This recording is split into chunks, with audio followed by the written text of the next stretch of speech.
Well, as we've had several times today, this is a particularly solemn moment because while we've known for some hours that it's gone, the shuttle, and that those aboard it could not have and did not survive, there's something of finality when the director of NASA comes out and confirms what we first knew really in our hearts when we first heard that the shuttle had crashed from that tremendous height.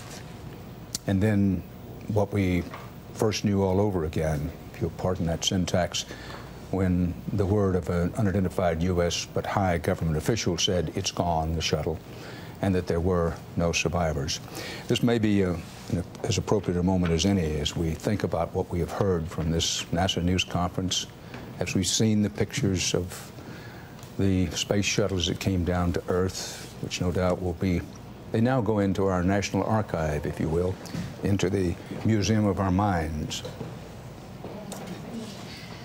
as was the case with the explosion of the Challenger shuttle, as was the case of the burned capsule experimenting back in the 60s with the Zero Apollo crew. But these images now become part of our national history, part of our national memory. And as we watch the crew, as it excitedly and with understandable pride and excitement boarded the spacecraft, and then look upon the faces of these young people who died in service of their country,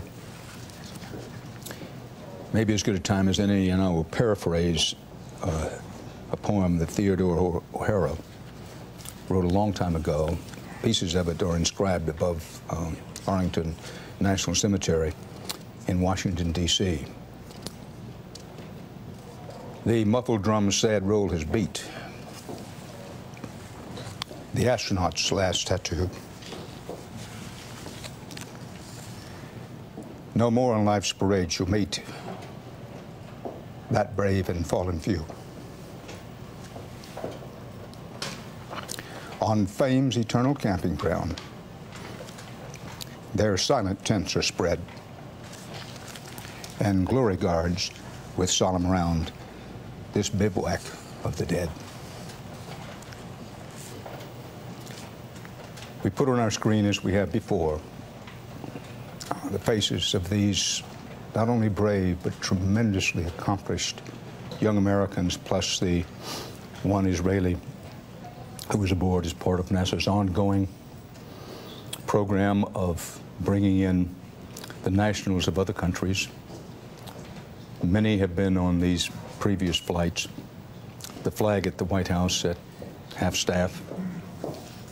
What remains now is for the nation to mourn, to express its respect, its condolences, respect for the astronauts, condolences to their families, for the investigation to begin.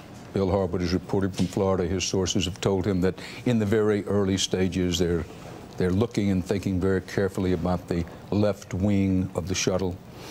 Not to say that that's what caused the crash, not to say that anything was wrong on that left wing. However, it is to report as a fact that in the early going, the best experts NASA has, they're sort of looking carefully at that left wing as a possible part of the puzzle, as it was described in the NASA news conference.